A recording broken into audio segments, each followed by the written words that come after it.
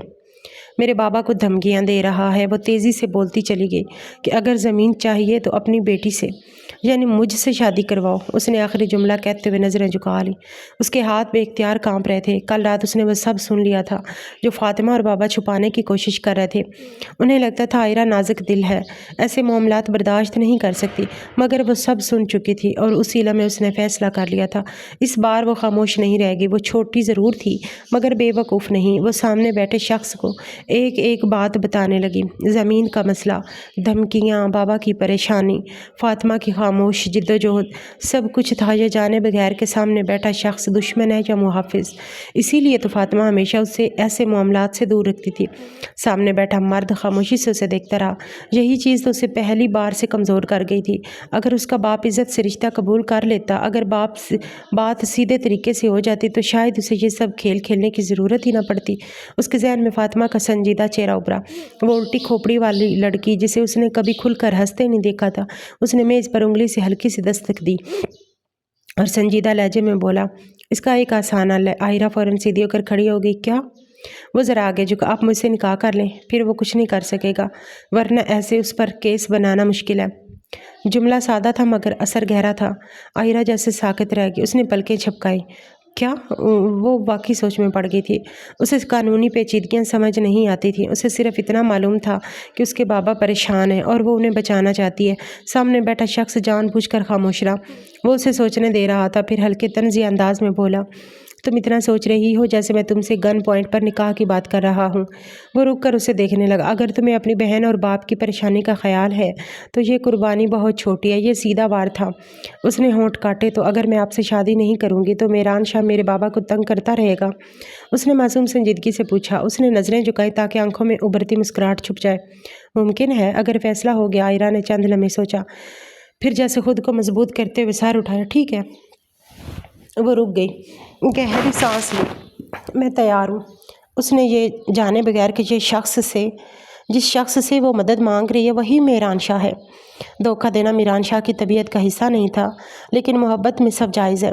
کمرے میں چند لمحوں کے لیے خاموشی چھا گئی۔ میران شاہ نے اسے دیکھا۔ وہ واقعی اس چال میں خود چل کر آ گئی تھی۔ اس نے کرسی سے اٹھتے ہوئے آہستہ کہا، اچھا فیصلہ ہے۔ عائرہ کے چہرے پر ہلکی سی تسلی ابھری۔ کمرے میں ہلکی روشنی پھیلی ہوئی تھی۔ دیواروں پر پڑتے سائے عجیب سا خوف پیدا کر رہے تھے۔ سب کچھ اتنی جلدی ہو رہا تھا کہ عائرہ کو خود سمجھ نہیں آ رہا تھا کہ وہ صحیح کر رہی ہے یا غلط۔ میران شاہ نے نکاح کا مکمل انتظام پہلے ہی کر رکھا تھا۔ ایک چھوٹا سا کمرہ، چند گواہ، مولوی صاحب اور خاموشی میں لپٹا ہوا ماحول۔ باہر رات گہری ہو چکی تھی مگر عائرہ کے دل میں بے چینی کی روشنی مسلسل جل رہی تھی۔ اس کا دل تیزی سے دھڑک رہا تھا جیسے کوئی آنے والے خطرے کی خبر دے رہا ہو۔ وہ بار بار دروازے کی طرف دیکھتی جیسے کسی معجزے کی امید ہو۔ میں ایک بات کہنا چاہتی ہوں، عائرہ نے دھیمی آواز میں کہا۔ میران شاہ نے مسکراتے ہوئے اس کی طرف دیکھا۔ جی کہو۔ میں چاہتی ہوں کہ بابا بھی اس نکاح میں شامل ہوں، ان کے بغیر۔ اس کی آواز لرز گئی۔ مجھے عجیب لگ رہا ہے۔ میران کے چہرے پر لمحہ بھر کو سنجیدگی ہے مگر وہ فوراً نرم لہجے میں بولا، ہم شادی کے بعد سیدھا تمہارے بابا کے پاس ہی جائیں گے۔ ابھی اگر انہیں بتایا تو ممکن ہے وہ میری مدد لینے سے انکار کر دیں، اور تم جانتی ہو نا میں تمہارے بابا کی مشکل حل کرنا چاہتا ہوں۔ معصوم عائرہ خاموش ہو گئی۔ وہ واقعی یہی سمجھ رہی تھی کہ یہ سب اس کے بابا کو بچانے کے لیے ہو رہا ہے۔ اسے اندازہ ہی نہ تھا کہ جس شخص پر وہ بھروسہ کر بیٹھی ہے وہی اس کے خاندان کی تباہی کی وجہ بن چکا تھا۔ وہ خاموشی سے اپنے ہاتھوں کی لکیروں کو دیکھنے لگی۔ کیا واقعی انسان کی قسمت انہی لکیروں میں لکھی ہوتی ہے؟